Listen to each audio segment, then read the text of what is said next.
ANM ನ್ಯೂಸ್ಗೆ ಸ್ವಾಗತ. ಬಾಬು ಜಗಜೀವನರಾಮ್ ಜಯಂತಿ ಆಚರಣೆ. ಡಾಕ್ಟರ್ ಬಾಬು ಜಗಜೀವನರಾಮ್ ಅವರ ಆದರ್ಶ ತತ್ವ ಸಿದ್ಧಾಂತಗಳನ್ನು ಸಾರ್ವಜನಿಕರು ಜೀವನದಲ್ಲಿ ಅಳವಡಿಸಿಕೊಂಡರೆ ಉತ್ತಮ ಪ್ರಜೆಗಳಾಗಲು ಸಾಧ್ಯ ಎಂದು ಮಾದಿಗ ದಂಡೋರ ಮೀಸಲಾತಿ ಸಮಿತಿಯ ಜಿಲ್ಲಾಧ್ಯಕ್ಷ ಎಂ.ವಿ. ರಾಮಪ್ಪ ಹೇಳಿದರು.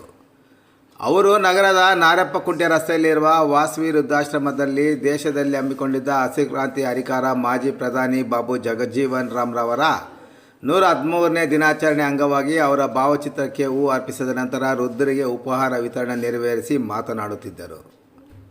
ದೇಶದಲ್ಲಿ ಆಹಾರದ ಕೊರತೆ ಎದುರಾಗಿ ವಿದೇಶಗಳ ಕಡೆ ಮುಖ ಮಾಡಬೇಕಾಗಿತ್ತು. ಅಂತಹ ಸಂಕಷ್ಟ ಪರಿಸ್ಥಿತಿಯಲ್ಲಿ ಬಾಬು ಅವರು ಹಸಿರು ಕ್ರಾಂತಿ ನಡೆಸಿ ಅಪಾರ ಪದಾರ್ಥಗಳ ದೇಶ ಸ್ವಾವಲಂಬನೆ ಸಾಧಿಸುವಂತೆ ಮಾಡಿದ್ದಾರೆ ಎಂದು ವಿವರಿಸಿದರು.